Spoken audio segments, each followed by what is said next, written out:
بسم اللہ الرحمن الرحیم، السلام علیکم، welcome to the point of view. میں آپ کا میزبان رمضان شیخ۔ بارشوں کی اس وقت جو صورتحال ہے اس سے پروگرام کا آغاز کریں گے۔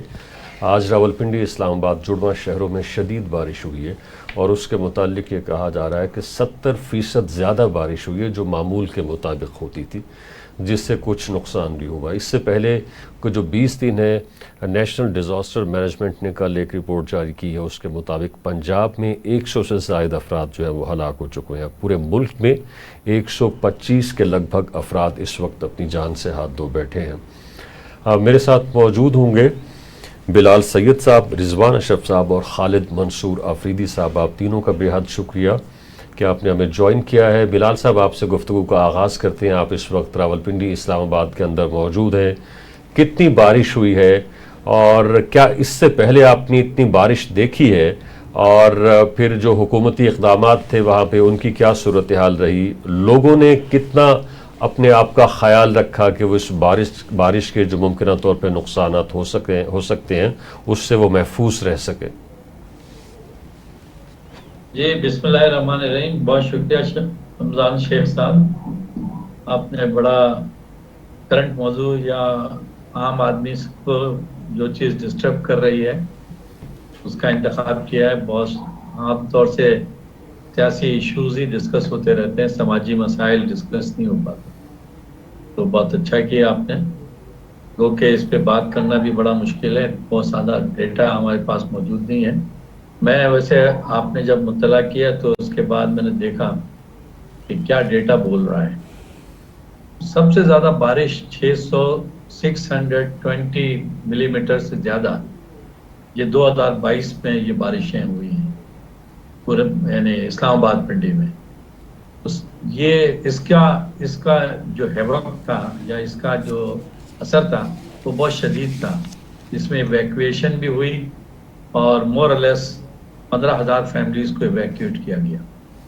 ابھی جو بارش ہے یہ جا کے ٹچ کرے گی میکسیمم بھی، ابھی تو 15-16 دن ہوئے ہیں یعنی جولائی کے مہینے میں، اس وقت تک 77% زیادہ بارشیں ہو چکی ہیں، لیکن by the end of this month یہ نیچے آ جائے گی، یہ 44 to 50% کے درمیان اپنے ایوریج سے زیادہ ہوگی۔ اور نالا لئی پہ ابھی طغیانی ہے اور پنڈی کے بعض علاقے ڈسٹرب ہوئے ہیں، تو یہ چیز ہے ابھی تک۔ اور جو سب سے زیادہ افسوسناک پہلو ہے کہ نالا لئی کا میں 20 سال کا ڈیٹا دیکھ رہا تھا، میں نے پہلے 10 سال کا دیکھا، پھر 20 سال کا دیکھا۔ 20 سال میں مسلسل نالا لئی میں طغیانی کا ذکر ہوا ہے، اور 2022 میں اور اس سے پہلے 2001، 2 یا 3 میں ہوا۔ لیکن آپ یہ دیکھیں کہ 25 سال گزر رہے ہیں 2000 سے، اگر آپ چلیں تو نالا لئی ہم سے ہینڈل نہیں ہو رہا اور اس کا پانی ہینڈل نہیں ہو رہا، اور وہاں کے قریب رہنے والے، نالا لئی کے قریب رہنے والے لوگ متاثر ہوئے چلے جا رہے ہیں۔ اب یہ کہ نالا لئی صرف متاثر نہیں ہوتا، اس کا قریبی راجہ بازار ہوتا ہے، دو کسو ہوتا ہے، ایون یہ کہ کمیٹی چوک متاثر ہو جاتی ہے، جو بالکل شہر کا شہری علاقہ یہ نالا لئی سے بالکل لگا ہوا علاقہ نہیں ہے، یہ پراپر مارکیٹ بزنس ایریا ہے کمیٹی چوک۔ میں صرف یہ کہہ رہا ہوں کہ اس پہ بڑے بڑے منصوبے بنے، شیخ رشید صاحب نے بڑے منصوبے بنائے، وہ بھی شیلف ہوا، لیکن اس کو ہم چھوڑ دیتے ہیں کس نے کیا منصوبہ بنایا۔ لیکن یہ منصوبہ تو ضرور بننا چاہیے تھا کہ بارشیں ہوں گی اور ہوتی ہی رہیں گی، ابھی اور ہوں گی۔ جو کلائمیٹ چینج کا امپیکٹ آ رہا ہے وہ یہی ہے کہ شدید گرمی اور پھر شدید بارشیں، صحیح، اور پھر سیلابی صورتحال۔ ٹھیک۔ تو ہم اس کو سیریس لے لیں۔ آج مجھے خوشی ہوئی کہ پرائم منسٹر نے اسپیشل میٹنگ کال کی ہے، شاید ہو بھی رہی ہے لیکن اس کی خبر ابھی نہیں آئی۔ صحیح۔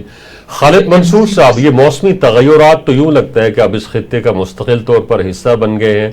جس طرح سے ابھی بلال صاحب نے کہا کہ بارش تو پھر بارش، سردی تو پھر سردی، گرمی تو پھر اس کے اندر بھی شدت، تو موسمیاتی تغیرات کو سامنے رکھتے ہوئے بطور ریاست پاکستان کو ریسپونڈ تو کرنا چاہیے۔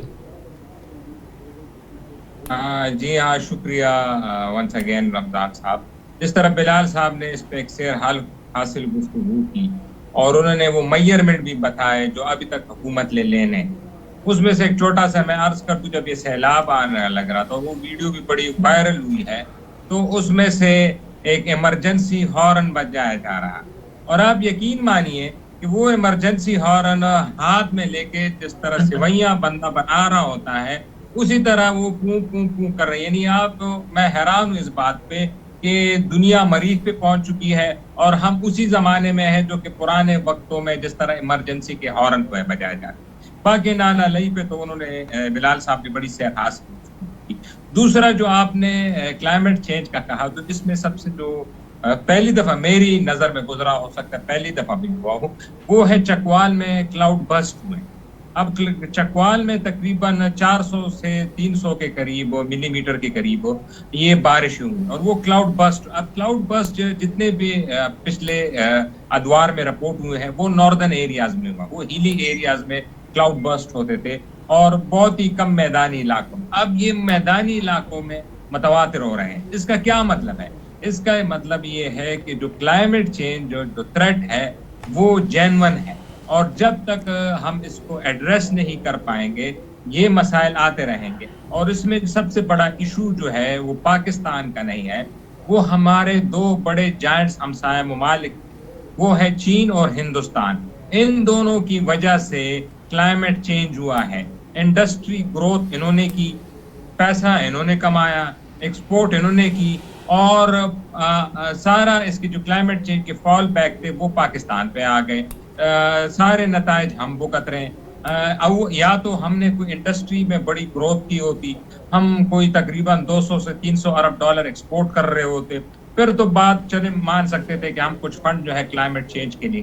پاکستان کو اب ان دو بڑے ہمسایوں پہ یہ سٹریس لانے کی ضرورت ہے کہ آپ کی جو کوئلے جلانے والی صنعتیں ہیں وہ سب سے زیادہ چین اور ہندوستان میں. امریکہ تو اب دوبارہ کوئلے پہ جا رہا نا ٹرمپ کے آنے کے بعد، لیکن سب سے زیادہ ان کی انرجی جو ہے وہ 50 سے 60% کوئلے پہ ہے. اور آپ اندازہ لگائیں اتنے بڑے ممالک، صنعتی ممالک جن کی 1.5 ارب آبادی ہے، جن کی اتنی بڑی اکانومی ہے، جب وہ کوئلہ اتنا جلائیں گے تو کلائمیٹ چینج ہونا ہی ہے، اور اس کا اثر ہم جیسے غریب ممالک پہ بالکل صحیح. نہ ہمیں کوئی فائدہ ہوتا ہے، اور جو اس کے مضمرات ہیں اور جو نقصانات ہیں وہ پاکستان پہ آتے ہیں. تو یہ تو ان فورم پہ پاکستان کو ایک ایڈ دینی چاہیے اس حوالے سے، کیونکہ یہ ہمارے پیدا کردہ نہیں ہے یہ مسئلہ.